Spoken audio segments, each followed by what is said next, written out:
chan tha chan sung loi akan serpiak tu kan pathian mai sa bigaming thangtha kau se tu zana Pentecostal Apostolic Pentecostal Youth online service tore tu kan fale kan naulan ndi lak chunga lawmnak chimno kum kholo hite bentukin chan nan ka pek cha nan chunga lawmnak tampi ngei ti kha lawmnak bia man chimta ka duye kan boy pa Jesu Krini atharin ka chuana in pe kon hase pathian bia tu zan le chana kan di la kan ro chiding ni babat sang kan rel cho kon halai siang parhang panhinak angan parok amel hengain kan rel thok lai pathian mi pa sinum chuzing kain athoi achu ateka zonghan rakabu rangle rangleng he khove chuma chun an ra chun sinum ni chun aize boipa zeida kan tua lai tiati chun ani ni athoi tilha zai chatia kan sini a min ha chu an sini a min ha nakin an tamdau tia ati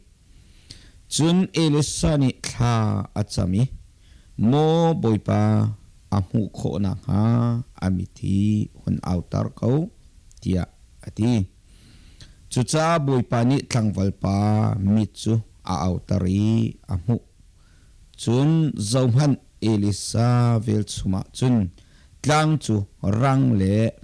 mei rangleng in akhat boipa ne bethiang kandi lakcha tharin sona kan pe pe kause tlang tar man tukin chim kadu mi chu thachua mi outer mi pa ti thachua mi outer mi ti kha tu zan kan from trading mi kan tlanga tar kan be phone nak site selo thian sina thla kan samta lai akan do bitu chungnong bikan biak mi kan pathian tila chula chan tha na kan sarpiaki na sina lombia kan chimboi pa na min kan in thang thakau boy pang pathian nebenung nebetak i khom ding chan tha na kan pe kanilom na sal patling lauta boy pang pathian na bia chim ding kai tim tika kai ma lei boy pang pathian tlin na pakha man kanai lo chan bau na ka khat siman solo atling mi ka pathian nang ma pia atling lo mi pa ne ka chim tika naka umpila tika zum cha boy pa kan lom kam hor kali nang mam hang lo ka thin lung karu anak nang mam hang lo tu zan cha na kan phun mi na bia hi anung i thona chuan homi benung asiban tokin kan cha anung mi na bia seta than ram ko tia boy pa nang ma sena thla kan sami achim tu ngai tu kan di laknun naka riana tu ani mual anai tar tu nang maslo thlo akan chu piak tu nang masram ko sotia akan kham tu kan boy pa Yesu men thiang cholom nak chimin tha kan cham kan pathian amen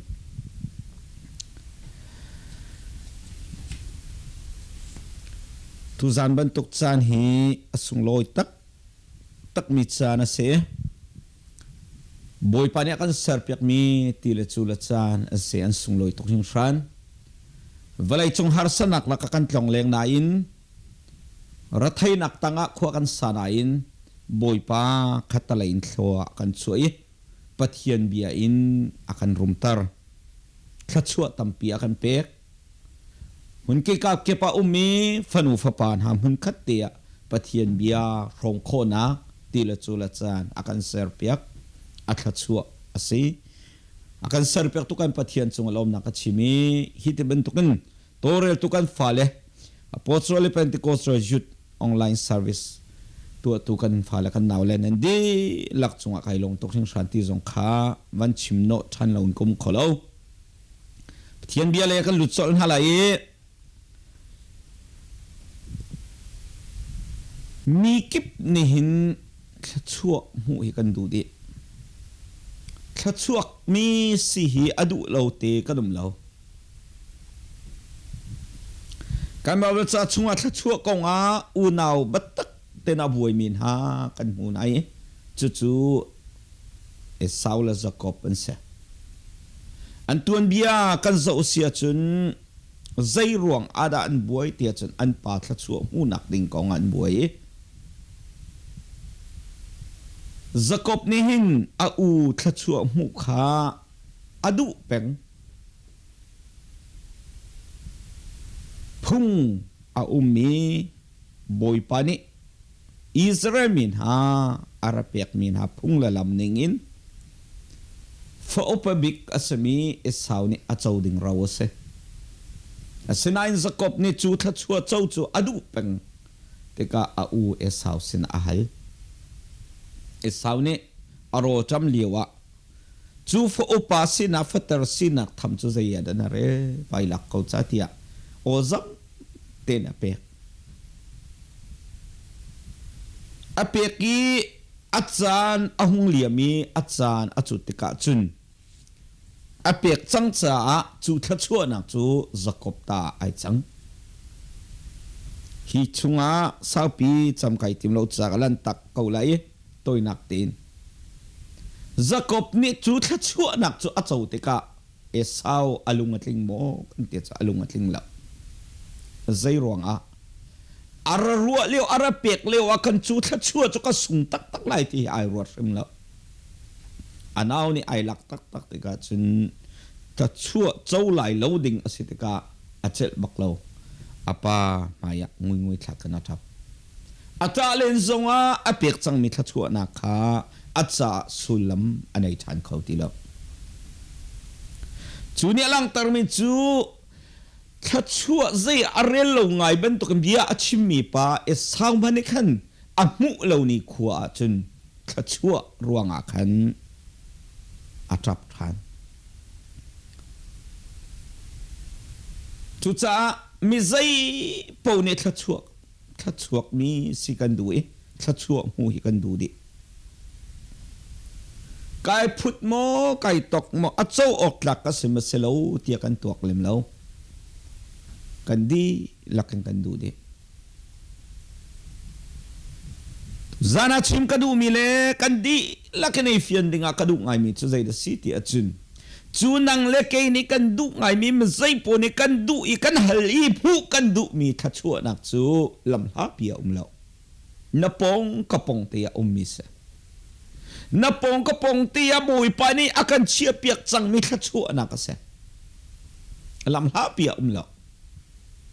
asinain chan tampia chu na pong kapong te mi thachua nak chu kan hu khau lo a ti zong kan thei lo kan du ngai kan kolen nain kan hu khau fon lo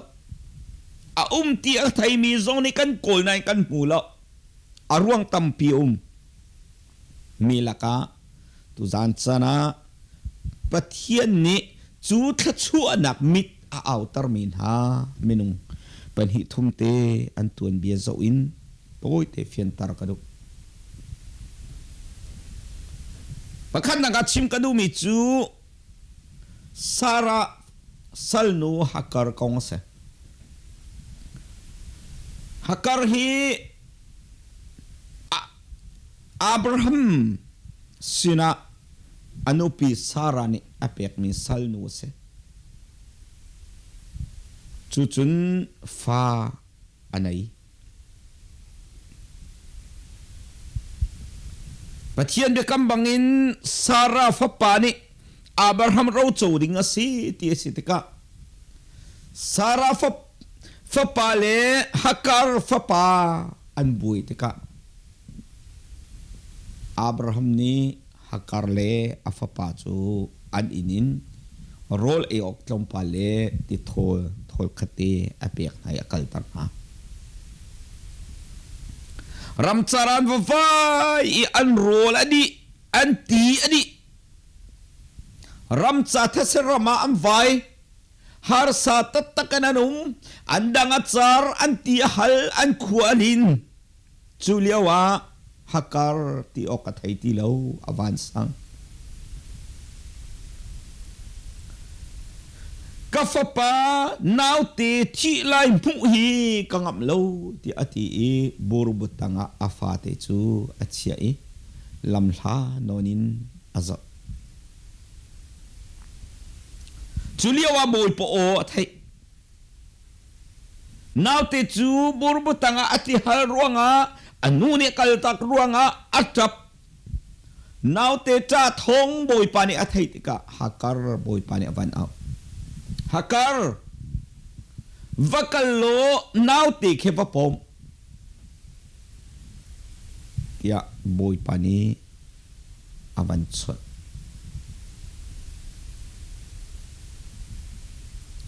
boi po o a thei in nau te a choi a pomi chu boi po o thei in kam hu ngam lo tia ka fa thi lai kam hu ngam lo tia akal take lam hano na thu ko na in boi po o de vakal lo va pom atimi o a thei la chang kai na fa pa avan pom bakin boi pani hakar mit a outer tia Genesis angan ko lakhat amhel hay riyatakan mo hakar chu boi pani amit a outer ri apong ti ati khur amutar ati kan pathian sun pana chau ko chul hana chu kam huna chunan ra phak changi chul hana chu kam huna chunan ra thu dir changi afaman chu bubur tanga chei apong a dir noi a alang in achon I afa ka fa thi lai kam hungam lo ti ati chu chung vial te te khoran hu lo apong an pong te ko zai ruanga boi pani chu tha chuanak ti khor anung mi ti khor mu dinga an mit outer an seri lo cha se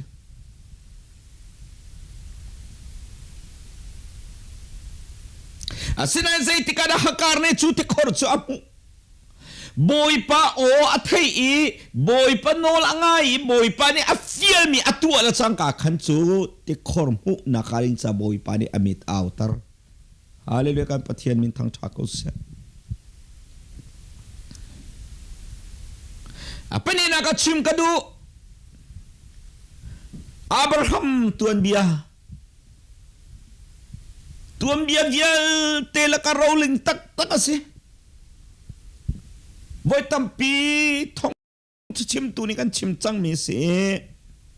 tu zana nol than kadu boi pani bia kam mi chu fa kan pek lai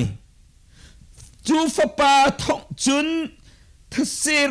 zat le van arfi zat te fa kan pek lai tia bia kam asinain apek mi fa chu pakhat te long bakase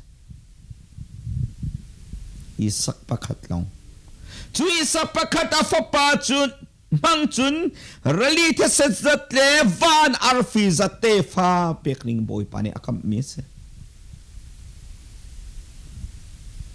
asinain boy pa khu khan na boy param ruati kroharan se ton minung lay hol in van pana chun boy pana te kher tukling rantin vanti apu chu pakhat te long a pek mi fa hi fa mangin thachua kan pek lai te fa tampi kan pek lai tia bi akam mi a fa I sak chu rai thoina ka kape ti a hal tha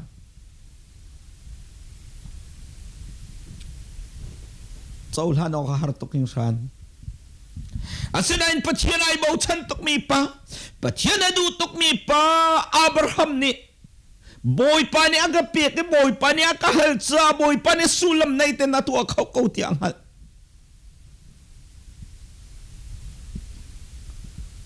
Hebrew chakwata poli chun Abraham ni Isaac rai thoina ka pek ako ka atim tika Isaac akhang nak vocham kha boy pa ni Isaac achan ta than kho ti azuk ati boy pe min thang tha ko se chu zum na khe chun moria tlanga rai thoina pek chano ka akai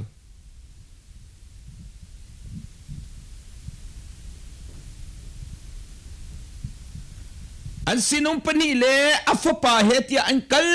itlang an phak leng sang chu achun sin panhi chu tlang tanga akal tak na hika ro riu tia atina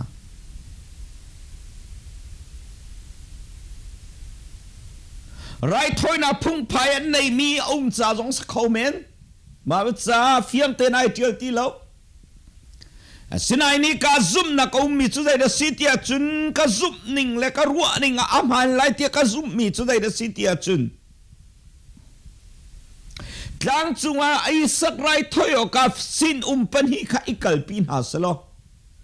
ra isak rai ka thoi chang lai aban ti ba kan sin pol ni Abraham kha an buai ding se an boy pa fa pai an siang baklo an dot ve mi se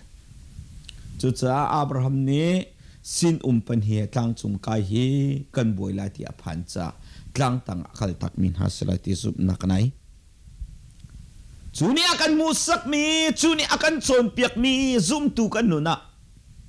boy pa thla chuam hu na karing chale boy pa he al hei mi asulam manai mi iton nak bia irua nak boy pa he chan hei manding kan ti mi boy pa sinin nidang kan tembalaw mi thla chuanak nidang kan hu balaw mi pathian umpi nak pathian he i hoi kom nak nun ngei kan du sia chun kal tak mi kan nei ahaw ti hi akan chon piak du mi se zoom tu tam pi kan nun naka kal tak mi kan nei ti kan nei lo atam tok chu cha tu zan chana kan minaw na Apostolic Pentecostal mi kan minaw fial te fanu fa pa vial te ha cha kan du na nanun na ka boy pa ne sulam na imang salo kanun na ke boy pa ne sulam na in kamhang salo kanun na kan boy pa tla chua hi ni bangan tlang salo ruwa bento survey salo kanun hi aning nau minun boy pa tla chua minun si be se tina du sia chun kal tak mi na nai ha boy pa ya ai hoi kom mini kal tak mi nai peng boy pa ya kro hari nai tong mini kal tak mi nai peng chu chana nun na kanun na ka don tu si mi peng tu sa khau mi akan dur suang khau mi thil kha boy pa he kro harin ito ni ikom kan du sia chun kal tak nun kan nei haw ti kha Abraham ni sin akal tak min hani akan hu sak mi se ti khawan chimta ka du tlang chung an kai an pa fa te long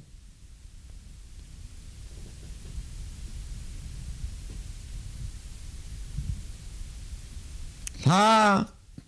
an kan phua pia ke kan sak leng mang drama ha kan pia acting ha kan pia ton tlang chung an kai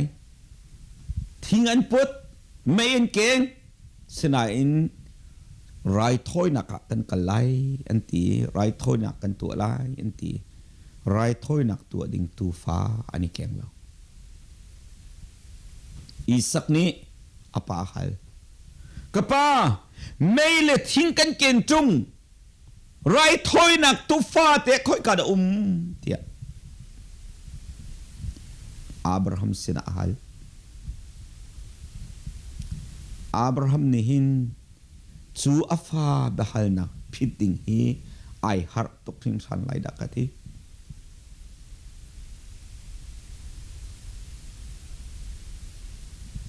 asinain pathian ai bo chan tok mi pa pathian a zum tok mi pa ne chu nai tina le tia chun boy patlanga chun boy pa ne khan ko lai zup nakin amu ri lo mi bia kha chim chung tlangan va phan biak theng rai thoi nak biak theng asari rai thoi nak biak theng asari achunga thinga chia rai ka thoi chang lai avanti chu zai to kong nem zai to fa nem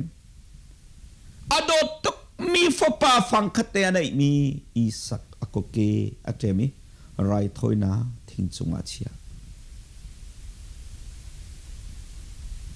anam aizuki isak tha ding avantim baka boy pa o athai chung lai o avan thai mi chu Abraham ngak chia pa kha fa nang pil ha fa pa phang khate na nai mi man ka pek siang lo na ka lo ti kha kang hal cha na chunga kai lo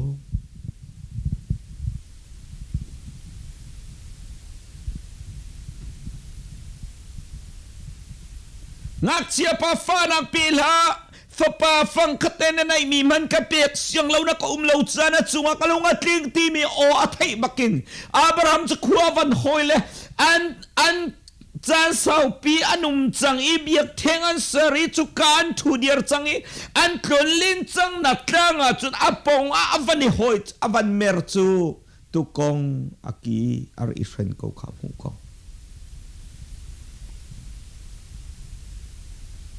ziat langan rakai masali o kam hu lo zaini da phet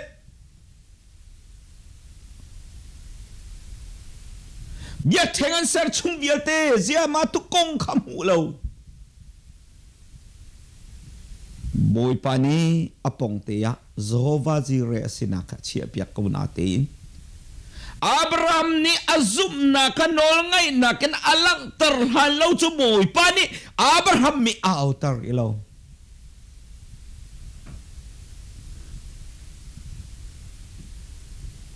boy pani isa kathalai isa kakang na vutsa mi isa ka chan terhan ko ti zoom na kanai chu azum na chu tlang moriat lang chu afui rai thoi na pet sano ka afapa biak theng chunga ban che tha aban tim baka kan boy pa ni Abraham zum nak amui Abraham nol ngai nak amui chu tika thachuan nak mit a outer aponga a chia piak mi tukong isakaya thoi nak ding cha tukong apek mi kha amutar tu zan sa nakadot mi fanupan ha ulan au vilte na song kandu na napong ka pong ay moy panik khatsu apun zakip akan siapyak singon chowa khatsu na akan pek akan siapyak mintat na khatsu na akan siapyak dai nang hunang ding khatsu na apun zakip akan siapyak ama adot nila ama he ay pitlay minun na ka kanay ding min hangam nagday nun na katsua pun sa kipakan siap ya asinain chan tampi chu katsua nang na pong kapong umi chu kan mukaw law aruang umi chu boy pani ama zup nak lanol ngay nakin chu katsua nak mit sa outer akan do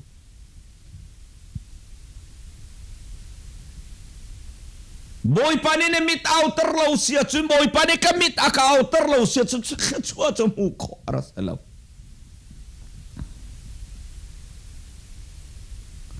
babat sa kan remi akan chikate ka man lutalay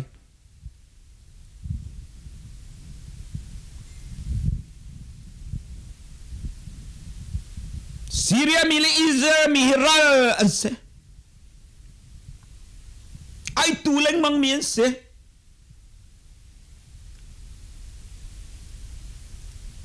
Tutsa Syria mini Syria siyang parang paniral tuk nak ding bioha ni tampi kan keng lai Israel hi kan taylay tiya planning thatatak na soy asina in Israel min hado o ka Syria min an kalthong na po akan an biohan khen ini dangan kan an kalton ning ni dangan an tua ton lo ning inan tua tika an kan thaila lawi kan pau na la kan tain halai ti an ruwa na in an ruwa ning bentuk kasalaw Israel min an sia kholeng mang ha chu tika Syria siang parang pathin hong amin ha meeting out ha kan laka hoda Israel ta siminanum nang kachip lai lo mo ti a sutika asin umpate ni pakhat ni athoy ti mitsuboy pa nasinahaw man Israel ta a ummi kan umlaw kan di lak nang mata kan suko asinain mo siyang parang kan chimlay na ina kan mani at hita na chimibya ka at chim kautu ang hal kautu Israel rama prophet chuni chunpay na ikon sungan na ruwat na chimimhan ka an siyang parang at chimton le hiting kan si chu tiadi chu tika ama chu ahoda si Elijah si katlay ko na nga ko sa yada balato zaman boy pa daw thana ko zana kal no ulo batlayo zana chun an kal noi do thana Elijah le kahezi chu an mapan hi tilong an ria naka zana an vakul na le khathop athai jing ka khuwa hung cheu chu Elisa athol hana kahezi atho khuwa hei chuan chu khuwa chu rang le nginan khat di rakap ne kul di kahezi athida phang tuk mo boy pa zai da kan tua kon lai ti ao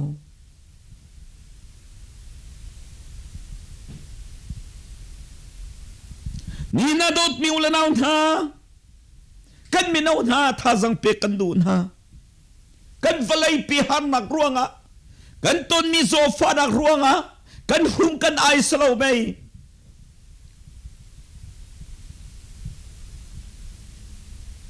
lungra thai ban sao na kanum silo mai kan dam nak ding cha kan khusak nak ding cha kan ai kan din ding cha kan thu kan dir nak ding cha lungra thai tak kan kanum